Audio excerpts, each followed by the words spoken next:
Today's billionaires feel unimaginably rich. But compared to a few people in history, they're not even close. These are the richest human beings who ever lived.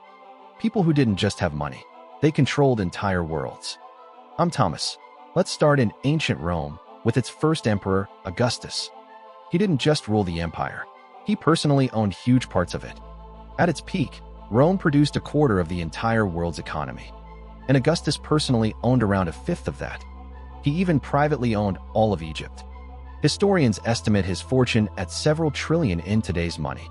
No single person has matched that share of the world since. Next, a man who measured wealth not in gold, but in land. Genghis Khan built the largest connected empire in history. His empire stretched from the Pacific to the gates of Europe, twice the size of the Roman Empire. He controlled the entire Silk Road, the richest trade route on Earth. Yet he cared little for treasure. He gave most of it away to his armies. His true fortune was a fifth of all the land on the planet. Now meet a man many call the richest of all time, Jacob Fugger, a banker from Germany who turned lending into world power. Fugger loaned money to emperors, kings, and even the Pope. When a king needed a crown, he came to Fugger to pay for it. He literally financed who got to rule Europe. At his peak, he was worth an estimated $400 billion.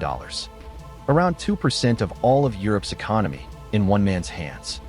By the 1800s, one family ran the money of half the world, the Rothschilds.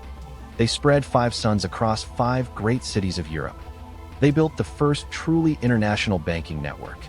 They funded wars, railways, and entire governments.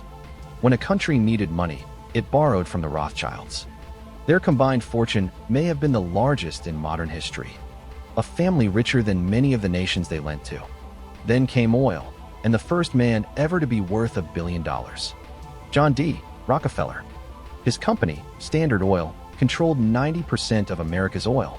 At his peak, his fortune equaled almost 2% of the whole U.S. economy. In today's money, that's over $400 billion. He was so dominant the government broke his company into pieces. And those pieces became some of the biggest firms on Earth. Which brings us to today's famous billionaires.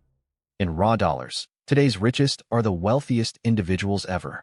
But as a share of the world's economy, they don't even come close. Augustus and Fugger held a slice of the entire world. Today's titans hold a slice of a single industry. Money has grown, but it's also spread far thinner than it once was. Emperors, conquerors, bankers, oil barons. Their gold is long gone, but their names still echo. Because real wealth was never just the money. It was the power and the story that money left behind. The richest people in history weren't rich. They were powerful. Subscribe and follow Gemback for more.